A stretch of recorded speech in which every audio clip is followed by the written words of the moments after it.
해리스가 이 친트럼프 성향의 팍스뉴스와 인터뷰를 처음으로 했습니다. 원래는 안 할 것 같았는데 했어요.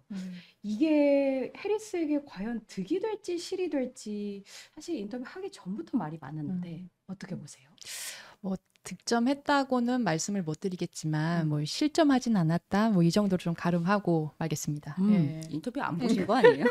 해리스 진짜 못했던데. 예. 해리스 호랑이 굴에 어쨌든 들어간 거 아니겠습니까? 들어간 건데 거기서 정신을 못 차리고 횡설수설했다 이렇게 평가할 수 있겠습니다. 예, 오늘 인터뷰가 한 20분 정도 됐는데요. 해리스가 가장 많이 한 말이 뭐냐 들어봤더니 Let me just finish, let me just finish. 자꾸 진행자가 말 끊고 질문을 하니까 해리스가 제발 나 말 좀 하게 말 좀 기회를 줘라고 이렇게 얘기를 하더라고요. 너무 끈끈 잡는 얘기만 했으니까. 인터뷰 진행이 도를 넘었다 이 말씀 먼저 드리고 싶고 네. 첫 번째 질문은 바로 이거였습니다. 예. 듣고 오시죠. You said repeatedly that the border was secure. When in your mind did it start becoming a crisis?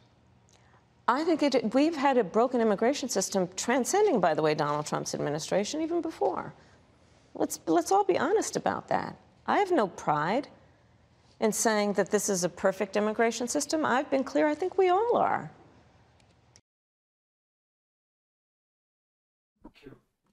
네. 첫 질문은 예상한 대로 해리스에게 약점이 될 수 있는 그런 불법 이민자 이런 이슈였네요.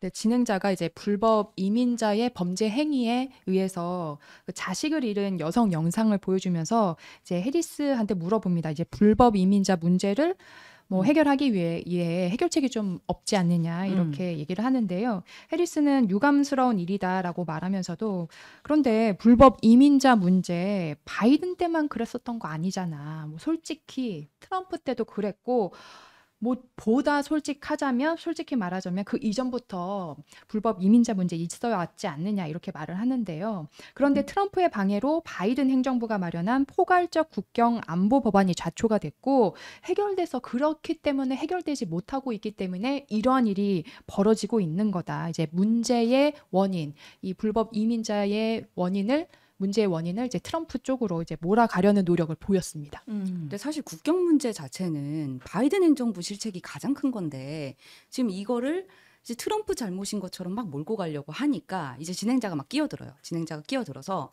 아니 허를 찌르는 이제 질문을 하니까 해리스가 동공 지진이 일어나거든요. 한번 같이 영상을 보시죠. 네. You call Donald Trump he's misguided. You say now He's he unstable. is unstable. He is unstable. Let me ask you this. When did you first notice that President Biden's mental faculties appeared diminished? Joe Biden. 지금 저희 방송 용어로는 소위 마가 뜬다라고 표현을 해요. 그러니까 동공 동공 지진이 지진이 막 여기서 일어나면서 끊으시면 어떡해요? 다 보여줘. 풀 영상을 보여주셨어야죠. 해리스 네. 말을 하려고 하는데. 아니 핵심을 찌르니까 그렇게 지금 당황한 거 아니겠습니까? 해리스가 진행자가 질문 잘했다. 저는 이렇게 평가하고 싶네요. 그러니까 해리스가 이게 멍하게 머뭇거리는 이거가 사실 짤을 만들기가 아주 좋은 소재입니다. 조 바이든. 동공 지진. 눈빛은 지난번에 거짓말하지 않는다는데 거짓말을 못한 거죠. 네. 조 바이든이 이제 당시에 이제 잘못을 했다 이걸 얘기를 하려고 하니까 정신건강 진짜 이상했던 거 아니야?라고 얘기할 것 같으니까 본인이 멍 때리면서 이제 제대로 순발력 없게 이렇게 대응한 거 아니겠느냐.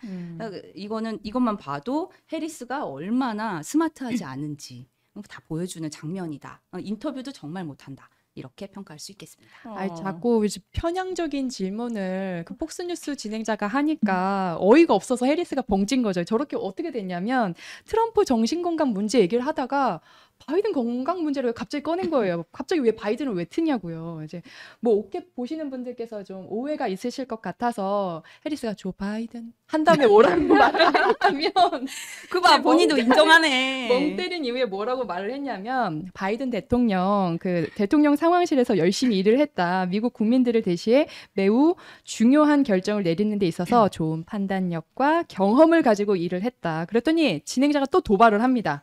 그래도 바이든과 3년 동안 함께 일하면서 일주일에 한 번 정도는 봤지 이렇게 또 물어요. 이게 무슨 얘기냐면 바이든 이제 정신건강 문제 나왔을 때 제기됐을 때 바이든이 안 나타난다 이런 소문이 좀 돌았었거든요. 해변에서만 있었잖아요. 그 얘기를 갑자기 또 꺼내서 그렇게 얘기를 하니까 진짜 폭스뉴스 너무 좀 너무한다 생각이 드는데 해리스가 다시 정신을 차리고 관점을 이제 전환시켰죠. 그래서 우리가 걱정하는 거는 바이든이 아니라 미국 국민들이 걱정하는 거는 트럼프입니다라고 다시 이제 말을 합니다. 그럼에도 조 바이든 강렬했다. 네. 예. 팩트를 얘기할 때는 당황해서 뭐라고 대응하지 못하는 해리스의 면모가 그대로 드러난 거 아니겠습니까? 착해서 그래요. 착해서. 예. 해리스가 당황했는지 안 했는지는 우리 시청자 여러분들의 판단에 맡기도록 하고 오늘 인터뷰에서는 해리스가 바이든과 좀 차별화하려는 그런 노력을 새롭게 좀 한 것 같긴 해요. 맞습니다. 이제 치명적인 인터뷰 있었죠. 너 바이든과 달리할 게 없었어. 4년 동안. 뭐 이런 인터뷰를 좀 만회하고자 이렇게 말을 했습니다. 분명히 말씀드리지만 내 임기는 조 바이든의 임기와 다를 것이다 라고 분명하게 다시 한번 말을 했습니다. 그러니까 다를 거라고 얘기를 했으면 뭘 어떻게 바꾸겠다는 거 얘기를 했어야 되는 거 아닙니까? 그게 없었어요. 전혀 없었어요. 뭐 청계천이라도 정책이라도 내놓는 우리나라라도 케이스를 좀 모방을 하든가 그런 것도 아니었잖아요. 미국 국민들을 뭐 대체 해리스한테 뭘 기대하고 있을지 정말 의심스럽습니다. 네, 뭐 안 밝히긴 뭘 안 밝혔습니까? 이제 자꾸 폭스뉴스에서 이렇게 질문을 저렇게 던지니까 뭐 누구라도 안 당하겠어요. 트럼프도 당하지. 그리고 지난 방송 때도 말씀드렸지만 여당 후보자로서는 딜레마에 빠질 수밖에 없다. 해리스도 그 딜레마에 빠졌다. 이 현 대통령과의 차별화를 어떻게 세울 것이냐가 굉장히 좀 어려운 전략이긴 한데 뭐 우리나라 정치 같았으면 인기 없는 대통령 보고 탈당해라. 뭐 여당에서 소리치잖아요. 뭐 지지율 깎아먹지 말고 우리 나가라 다음 후보를 위해서 이렇게 몰아치잖아요. 지금 탈당하라는 거죠.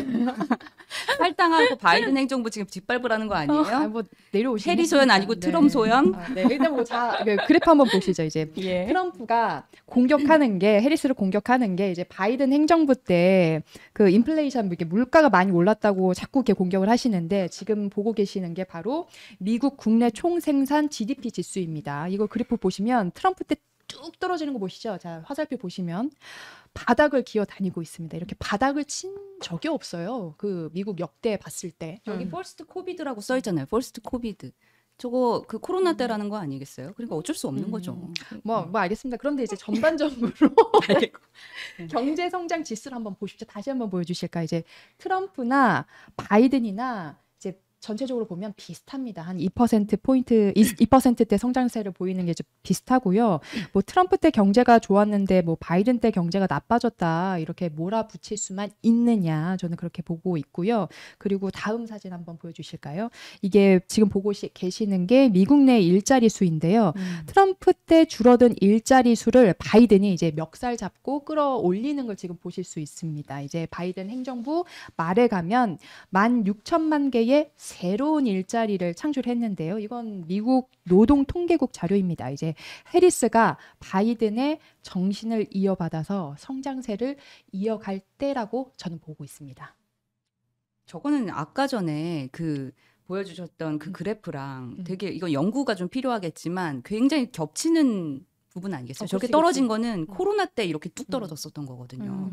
그래서 사실 바이든이랑 그러면 해리스는 어떻게 차별화를 해서 정책적으로 어떻게 풀어나갈지 그거를 지금 국민들을 설득해 나가야 되는데 그러지 못하고 있는 그 부분에 대해서 좀 짚고 싶고 사실 트럼프는 일자리 정책 어떻게 하겠다 그랬습니까? 보편 관세 정책 해가지고 10% 관세를 물림으로써 다른 국가들한테서 일자리를 가져오겠다. 그리고 불법 이민자들 너네 다 방 빼. 이 일자리 우리가 다시 가져올게. 이렇게 선명하게 나가고 있는 거죠. 그게 훨씬 저는 맞다. 그게 되겠냐고. 그리고 트럼프 지혜도 알고 있지 않습니까? 트럼프는 불안정하고 통제 불능이고 30분 동안 춤을 추는 통제 불능이다. 뭐 제정신이 아닌 사람이라고 생각이 들고 너무한 거 아닙니까? 내가 한 말이 아니고 해리스가 한 말입니다. 트럼프가 백악관에 재입성을 해서 두 번째 임기를 보내면 미국의 민주주의에 엄청난 위협이 될 것이라고 저는 생각이 드는데 이번 선거는 감히 미국의 민주주의와 헌법이 걸려 있다고 볼 수 있을 것 같은데요.